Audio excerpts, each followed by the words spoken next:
Omuyimbi Geoffrey Rutaya olugendo lw'ebyokusoma kwe alabika alina walutuusizza.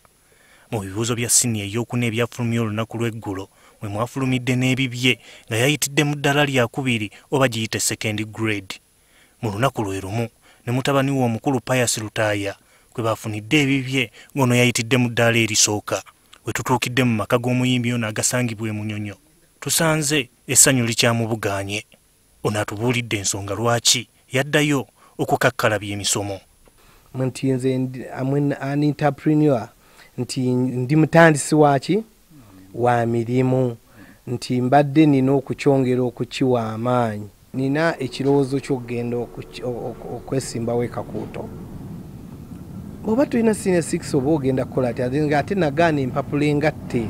Rutaya agamba ti okusoma tekubadde kwa muniino. Ennyimba mbadde enfulumya kitono, jjukira mbadde nsoma senior 5 ate nga nina ekizibu ky'okukola senior 4 nga nino kikola. Ono atubulidde n'engeri gye babadde basomamu ebitabo ne mutabani we okulaba nga bakola bulungi ebibuuzo. Batwale tugenda mu class ebintu bye nali mmanyi nnyo, bande baleeta abasajja nga bano Kinyengetili nga sikyabajjukira. Ono agamba kibeere kyakulabirako eri bayimbi banne abatannayitako mu ssomero. Oba oyagala oba toyagala, artist yenna alina okudiminishinga. Tewaliyo pick and pick. Bw'omala okutuuka ku pick kitegeeza olina kukola ki? Kukka wansi. Ne wansi eno ojja kwekanga nga ebitabo byetaaga. Wano ne mukyala we Irene Namatovu wategeereza ng'omwaka guno wagenda okuddayo asome siniya ey'omukaaga gy'ataasobola kumalako. Geoffrey yali yaŋŋamba dda okuddayo okusoma dda sometime back.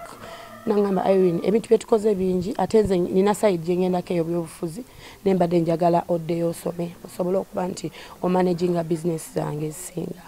Tutuuseeko ku ssomero lya Makereredde and Evening Classes for Adult Education Rutaya gy'abadde asomera. Nti yakoze bubi wadde ng'ezimu tiyazikoze bulungi naye yasobodde okuyita n'abeera nga ali qualified for A level.